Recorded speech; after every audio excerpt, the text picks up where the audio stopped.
How are we doing, everybody? I see some familiar faces. I see a few people I haven't met yet, so if we haven't met yet, please catch me outside after we're done. We have an incredible superstar panel. If we can have our gentlemen come on up and just sit down, that would be awesome. Today we're going to be talking about generating business from referrals.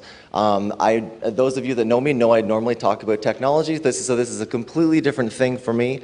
We're going to be opening up all of the floodgates, and all of the secrets are coming out. So if you're looking to grow your business through realtor-to-realtor referrals, hopefully the next hour, 45 minutes, depending on how long we talk, is going to be good for each and every one of you, okay? I'm not going to introduce these fine gentlemen that you see in front of you. I'm going to let them do it themselves. So here's the mic. Don't screw up. Is it working? All right. It's on? Hello? The bottom? Okay, cool. So why don't we start out, you just say who you are, where you're from, and how many years you've been in the business. So my name is Jordan Walker-Lynn from Century 21 in Toronto, and I've been in the business about 4.5 years. I am Tony Iacoviello, also known as the Geeky Agent, and I am from Hamilton, Remax Escarpment, and I'll be finishing 6 years in the business this October. Hi, my name is Paul Hannan. I'm from Remax Professionals in Mississauga, Oakville, and West Toronto, and I've been in the business 6 months. That does apply. No. 35 years, actually. This is going to be really boring for all of you, by the way. Okay. Paul, since you have the mic, why don't you start out? Do you have a team? No, currently I don't. I did at one point add a team of 5. I whittled that down over a period of about 2 or 3 years to get back to myself and an unlicensed assistant, and I love it. It's a lot less babysitting for me. That's it. Cool. I take care of it all. Nice. What about the rest of you guys? Team? No team? No, I'm an individual agent, but I do have pretty strong partnerships with people in the brokerage. Yep. So I receive buyer referrals and that sort of thing back and forth, and we somewhat work as a little like a loose team, but technically I'm an individual agent. So I'm currently on a team, and I also work with 2 other people at different brokerages that we co-broker deals together. Nice. Okay, cool. So we're going to get a bunch of, I asked it for a very specific reason, and later on we'll have a bunch of questions around teams and referrals. So I just wanted everyone to know, I am on a 3-person team with my mom and my grandma. Those of you that know me think it's cute. Those of you that don't know me, it's not a big deal. It's way cooler than it sounds.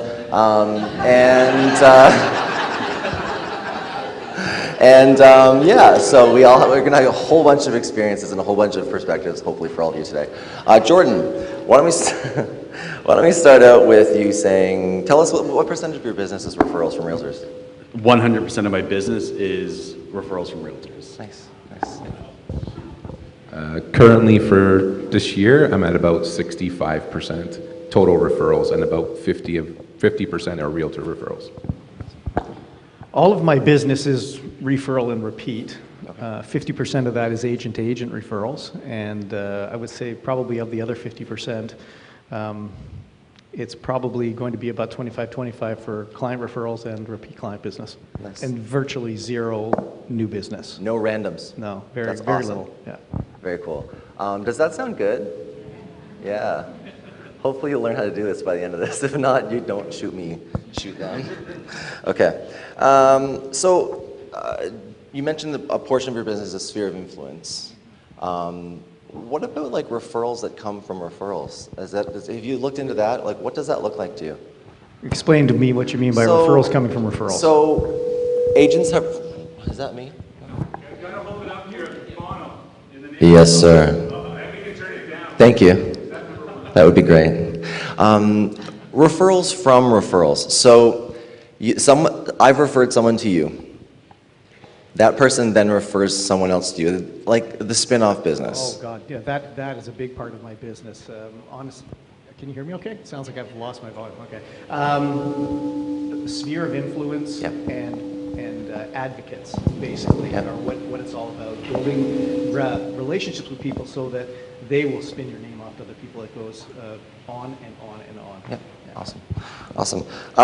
Okay, Paul, what made you decide to focus on realtor-to-realtor referrals? Well, I actually started doing realtor-to-realtor referrals back in the 1990s, and it was something that nobody was really doing at that point in time, and it was tough to do because we didn't have events like this, and everything had to be done by snail mail and generating business that way, and I got fairly successful at it, and then came the crash in real estate commissions. By that I mean going from 6% down to 5%, and it was a disaster, right? Oh no! Yes, the sky is falling. It truly was, and it was like at that time we were still listing properties and putting them out at 3%, so that meant only 2% for me, and then losing 25% off of that. So I said, this just doesn't make any sense from a business perspective, and I let it go.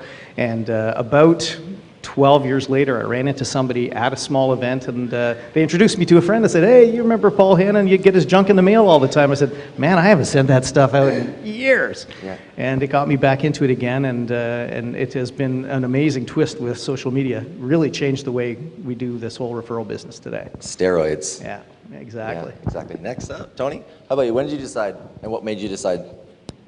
It seemed a lot easier than knocking on doors every day. I'd much rather come to events like this and talk with fellow professionals and sort of build relationships with them. And there was a big void, really. I know within my own brokerage in RE/MAX in Hamilton, Hamilton was just starting to really become a booming center, like a lot of GTA people moving to that area, a lot of people from like London and Guelph moving to that area, and nobody was really making the connections. Like on our board, we were looking at stats, and about 25% of the transactions were from out-of-town agents. So it's like, well, why don't I make friends with these agents and they can just send me their clients and make life a lot easier. So I give my broker of record, Conrad Zerini at RE/MAX Escarpment, a huge amount of credit, because in a lot of the training sessions we had, that was sort of one of the highlights, and we sort of went through all the different places that you obtain business from and maintaining these different channels of business. And the referral part was one that really nobody was taking advantage of. So I thought, you know what, hey, I'll call guys like John Ross up in Toronto and I'll go have a coffee with them. And I sort of scheduled a day every month to go somewhere else. My first one was with Jennifer Evelyn in Oshawa, and we made a good relationship with her, and since then I've received, not directly from her, but from her referring other agents to me, probably about 5 or 6 transactions. Yeah, she's like an ultimate referrer. Like she's like, just throws your name. She's amazing. Yeah, and you build those relationships, you sort of talk about the business, you kind of get a common ground, a common mindset, so you know who you're working with, and they trust you because they know that you're going to take care of their clients just the way they would. So it just seemed an easier way of doing, like I said, than knocking on doors every day and that sort of thing. Yeah. I'd rather sit at a pre-event like Paul has last night and have a few drinks with people and get to know you. Just a few. And that sort of thing. 2 drinks. I only had 2. That's it. Thank you. So for me, I'm probably one of the few people here that are commercial oriented, and that in itself and Facebook networking allowed me to connect with people that don't do commercial to give me their referrals in their business. So in doing so, I joined a bunch of different Facebook groups, and we organize events and go out and get to know people. And that's what my business is based on. It's basically connecting online, turning into a face-to-face meeting, and from there generating my business. And what I usually do is I help people that are residential do their first 2 or 3 commercial trades, and we work together on it, so they get to learn, but we all work together on it. Cool. And the commercial world's like an old boys club. Pardon my gender choices, but it's true. Well, I mean, it's like a lot of old school real estate, and it's tough. For me, because being in commercial is a bit different, a lot of stuff is not on MLS. Yep. So it's all about who you know and the relationships you build. There's probably 4 people in here that I've worked deals with in the past, yep. And it's all on how you act. It's all your relationship building. Cool. So the same as everything else. Yeah. So since you have the mic, if you had to pick 3 ways that working this way is different than before, what would the 3 most impactful things be to your business? And maybe even your personal life too, because I know there's a lot of benefits. So for me, being active in certain Facebook groups, it really forced me to go out. So for example, I knew Andrew from a few different groups, and then we decided to go for lunch. And from there, it just expanded into a relationship, and we're good friends now. Same with the 4 or 5 other people in this room. And it's all about turning that into not just work, but into good times and friendships. And from there, that turns into future referrals. Yeah, makes sense. How about you guys? I do probably agree the social media is probably the biggest thing that's impacted my referrals. it's where you really connect with everybody. And again, it's taking the online relationship offline. So once I've met with these people, like I mentioned, Jennifer Evelyn was one, and I know one of the early ones I met with was John Salonen up in Parry Sound. And we got to talking, and it was a whole exchange there, and he actually invited me to go up and take a plane ride with him over Parry Sound and all that kind of stuff. So you get to have these neat experiences. So on the personal side, my own personal sphere just expanded beyond belief, because from there, I tapped into sort of the brokerage network internationally, and now I have people that I can genuinely call good friends as far away as Austria and Luxembourg and all this kind of stuff, and people that I know that I've met through social media that then we go to events like this where I know they're going to be there. I make the point of meeting them in person, and we become friends, and then that trust just kind of spirals, as Jordan mentioned, into business. Yep. Yeah, the reality for anyone that wants to get into doing agent-to-agent referral business is you have to start with one. It comes with meeting somebody here, spending some time and getting a little chat going. It's tough to do it here because while we're up here talking, you're not. And that's not doing you much good from a networking perspective. So you have to take advantage of the time outside of the room, or you come to the pre-party, which I hosted last night, and a lot of people came to that. I see a lot of them aren't even here, so there's going to be a lot of... They're still sleeping. There's going to be some bleary eyes hopefully showing up a little bit later, but well worth getting involved. It's like anything else. You have to start with a relationship builder somewhere. Yes, you can do that on Facebook. Yes, you can build relationships that way from the start, but actually meeting somebody in an event like this and then taking it on to social after that is even better, because you start with a solid base of a relationship and then you get to know them even further through, and you're able to contribute with them online. And social media has been a big one for me. It's really changed things dramatically for me, because everything was all snail mail in the past. Yeah. Sending out my little coasters. I may have these little beer coasters. I call them coffee coasters, because if you're sending them to people's office, faces on them. They're incredible. You can't call them beer coasters. But I send 40,000 of those out a year, and those things were sort of the basic place where I began developing relationships with agents from. But today, social media has taken that over, so you don't have to make that kind of investment. You can start with the person sitting beside you, and hopefully you're not sitting beside a friend. All right, that's a bad idea when you come to these things too. Don't sit beside your friends. Cool. So we've all mentioned Facebook. How many of you guys in the room are on at least one Facebook real estate group? Okay. How many of you moderate one of those Facebook groups before we get going? Other than Paul, a couple of you. Okay, cool. Let's talk about what's not okay for those Facebook groups. How about, I'm just going to start whining and complaining. Whining and complaining. Oh my God, I'm so sick and tired of you people whining and complaining about your go sell a house. Business. Oh, I got beat out in an offer last night, or somebody did me wrong. And it doesn't have to be all roses, obviously, but there's just way too much whining and complaining on Facebook. And after a while, misery loves company, and people just keep dumping their shit on top of your shit, and it just gets worse and worse and worse. Truth teller. No, I concur, and I just would emphasize the point. I mean, the way I look at it is, if I'm going to refer a client to you, and you're the type of person that feels the need to go on Facebook and make all your private troubles public, I don't know if you're the type of person that I want to give my client to be honest. Like, I'm being completely honest with you. If you're the type of person that I see repeatedly on Facebook, everybody makes comments every once in a while, and it's like, hey, I had a really bad deal, and here's how it went, and people chime in and say, hey, maybe do this, maybe do that, and that's helpful. But if you're the kind of person that's constantly complaining about how busy you are and all that sort of stuff like that, then I really don't think, I'm not that kind of person. And if I've attracted a client to me because of my personality, I don't think passing that client off to you is going to benefit them, right? So I'm being completely honest with you. If I see that a lot on Facebook or whatever, my chances of me referring a client to you are probably close to zero. So take that for what it's worth. That's good. That's good. For me, it's residential realtors who use the word boast in all of their listings. But the major thing is, for me, I think I gained a lot of relationship building out of certain groups, especially Paul Hannan's group. I'm just going to keep that right here. Okay. Out of Paul Hannan's group, and I think there's probably, how many deals? There's been a lot. I don't even know anymore. Yeah, there's probably thousands. Yeah. Done every month, right? And I think the best the best thing is just getting everybody together and going over everybody's needs.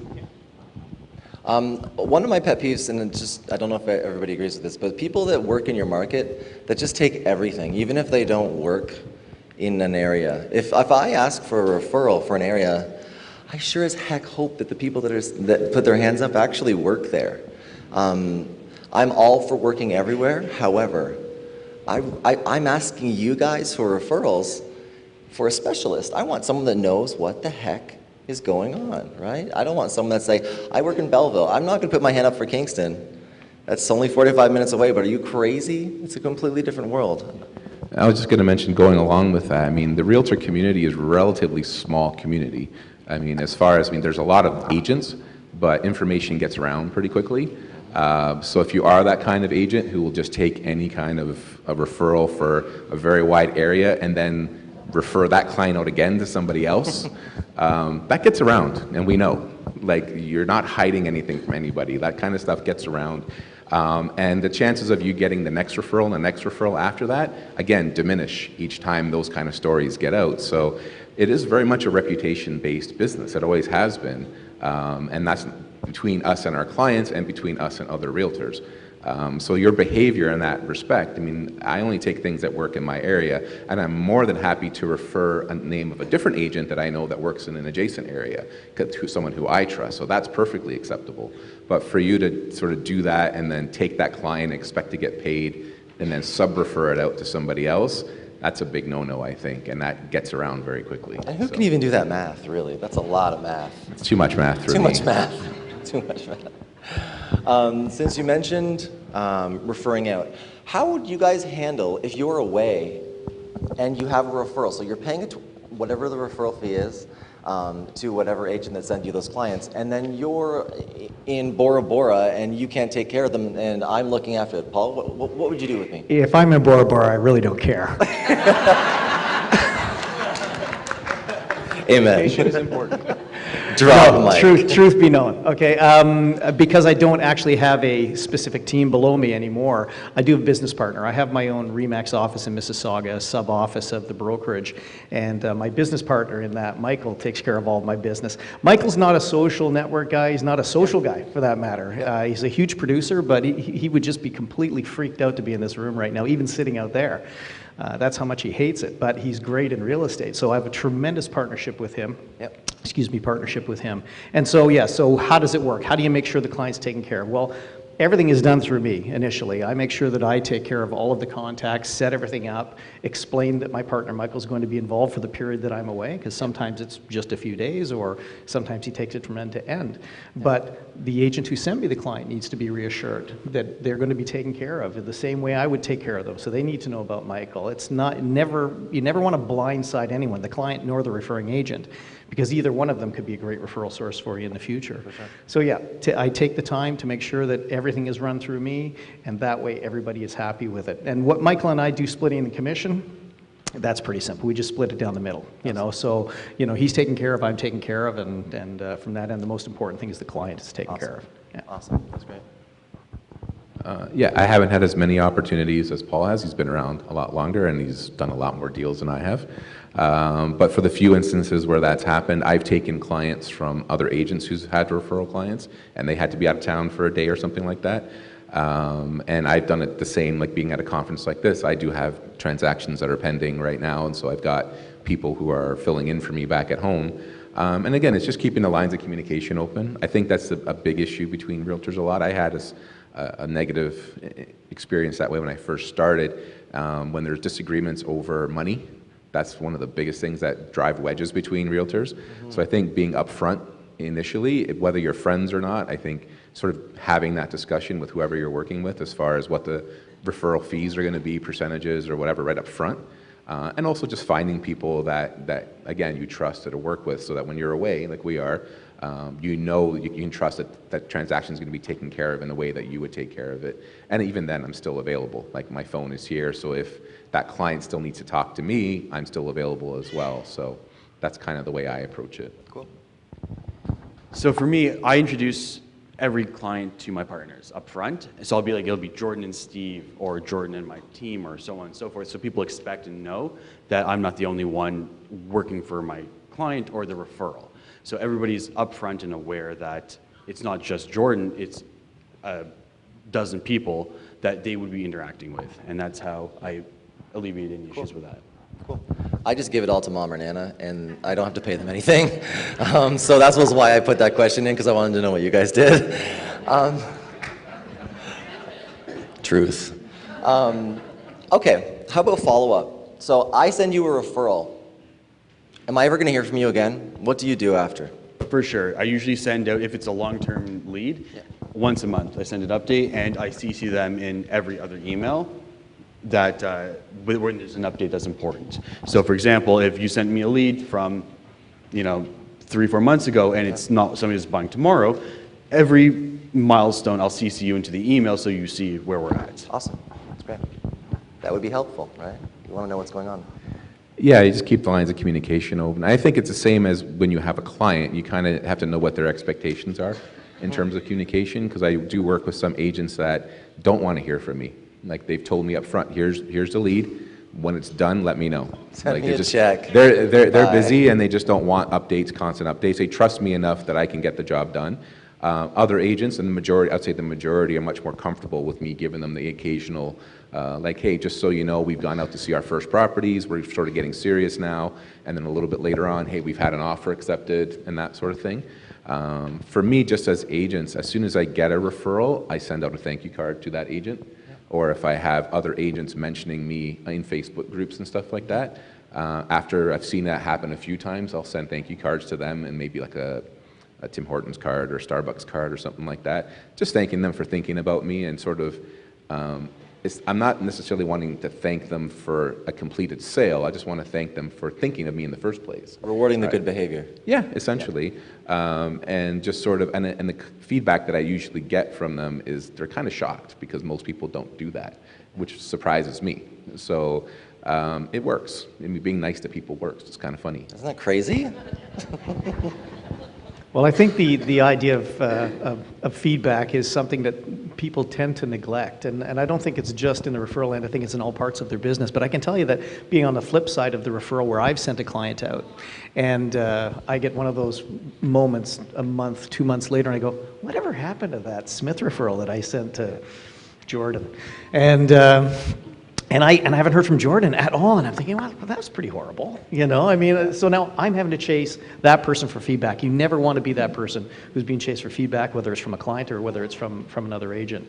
You really have to be thinking about that. I mean, things have changed since June 1st in the Toronto area, Mississauga area. The market's slowing down, yeah, and so there was really not much need for feedback, over the last year and a half, because the damn thing sold so quick. It was more or less you were calling them in a week's time to tell them there was a commission check coming their way in 60 days. Yeah. But it's changing now, and it'll go from there. Yeah, we have a question out there. I have a question about referrals. When you get a referral and you do the deal with the client, and a year or two passes and that client comes back to you and now they've formed a relationship, do you expect, or do you put on your referral agreement how many referrals you expect to receive? That's a really interesting question. I know that you were going to touch on that later, but we may as well deal with it now, right? Get her done now. Yeah, boy, that is a tricky one. It really is. I mean, I had one just recently, actually. I sold this couple a house in Oakville for $2.5 million. And they were there for a year and decided they were going to move back to Montreal. I mean, that would have been a juicy one, not to send a referral back to the agent who originally sent it to me, but the time period was so close that there's just no way that I wouldn't. Some agents wouldn't. There's no cut and dry rule for that in the industry, but it all comes down to how does it feel in your chest? Are you going to be able to sleep at night? I mean, I have been in the business over 30 years, and I've had people that have been referred to me 25 years ago that have, come to my client events, and they've become part of my relationships. And so when I sell them 20 years later, am I sending a referral to the agent? No. I mean, they might not even be in a business anymore for that matter, but the reality is it has to come from within your heart. Barry Lebo, I know that Barry says, I don't care how many years it's been, I'm going to send you a referral check. I know he's in here somewhere. That's always been, his drive, and I applaud that. But it really has to, you have to generate it from somewhere. I can honestly say I don't have a cut and dry policy for that. But I would say if the referral happened in the last 4 or 5 years, it's pretty much guaranteed that person's going to get a check. And I often like to do it as a surprise. I don't call them up and say, hey, you know, Mr. and Mrs. Smith are going to be moving and look forward to getting a check. I love to call them up and say, hey, remember Mr. and Mrs. Smith? And sometimes I say, no. Who are you? That has happened a lot. No. Well, guess what? You sent them to me, and now you're getting a referral check back. And boy, does that ever excite them. Yeah. I see another hand in the air. Sorry. Yeah, questions are good. John Ross, I'm doing your thing for you here. Question about referrals from referrals. You get a referral from an agent. You have a successful transaction a year, 2 years down the road, 6 months down the road, whatever, because that person you served is happy with the service you provided them. Sandra, do you want to be our mic person for the questions? Thank you. Because that person that you served was happy, they've now referred you to their friend, their sister, their daughter. Do you feel that you owe that originating agent a referral on the referral from the referral? No. Me personally, no, I don't, because anything that's happening down the line from there is because of the relationship I've developed. It's because they're happy with me, not because they're happy with the person that sent them to me. Do you know what I mean? So it's my job now to build a relationship from there. It's my job to make them part of my sphere of influence. And so, good Lord, where would I be today after all of these years of all the spin-off business that I've done? I would be writing referral checks all over the world. But You've been making zero money. yeah, exactly. Yeah, so no, at the end, the cut and dry answer to that is no. And I have had situations where clients have come back to me to resell, but the original referring agent called me up and said, hey, you remember, Bob and Sue, they're moving again. And obviously, he's getting a referral. He knows he's going to be getting the referral in that situation. But the spin-off business, when they've sent me business, if it doesn't come through the referring agent, then no, I don't. How about you? What do you do? Tony? No, I agree. And again, like that, the spin-off business is based on your ability to develop a relationship, just like Paul said. To further to the previous question as well, I think it depends on the nature of the referral. Again, you can kind of split hairs if you want, but especially with online business these days and online lead generation, a lot of the referrals I get are, somebody emailed somebody on a website and they said, oh, this isn't the area that I work in, and they just kind of pass it off to you, that kind of thing. And that is a legitimate referral, and they'll get that, but would they get down the road referrals from there?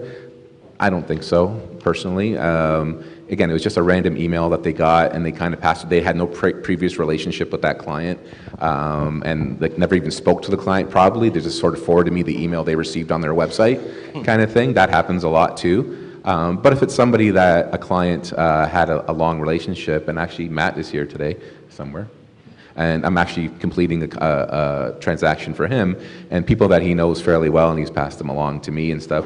So that if they come back down the road, there's twofold. Like the original agent has a relationship with them, so probably find out if they sell their house again, and if they don't get a referral from it, they'll probably not be that happy with you. So I mean, there's that to consider. Again, it's reputation and relationships, right? So again, not to split hairs too much, but I think it depends on the nature of the referral. And again, what Paul said, what you feel in here, and if you can sleep with yourself at night, that you've been honest with your colleagues and that sort of thing. On that vein, Yep.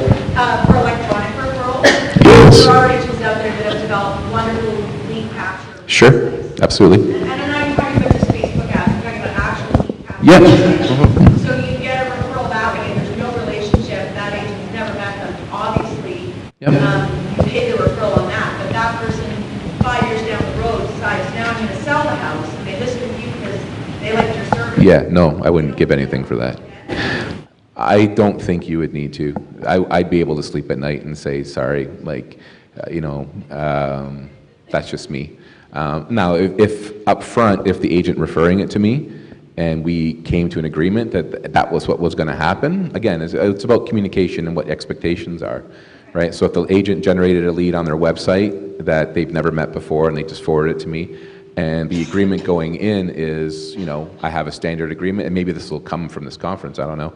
They'll say, hey, I've got a standard referral thing. If I refer this client to you, maybe for the next 5 years or for the next 2 transactions or whatever it is, I expect down the line referrals, and it's up to you to decide whether you want to accept that or not, right? That's the way I would approach it. We are running out of time, So Jordan. Just be quick on it. For referrals, I always pay a certain percentage every time. Being in commercial, I'll get a client or a lead from somebody that is usually a face-to-face introduction or a relationship that's existing. So as a result, no matter what, I will always pay for the duration of that relationship as long as I'm involved with that client. And it's not a question, it just always happens. So we're out of time. We're all going to be here on the break and at lunch, and we all want to meet every single one of you guys and answer any questions you have. First of all, thank you three for coming today, and thank you, Andrew, for putting this incredible conference on, and I hope you guys enjoy the rest of your... Round of applause for our panelists.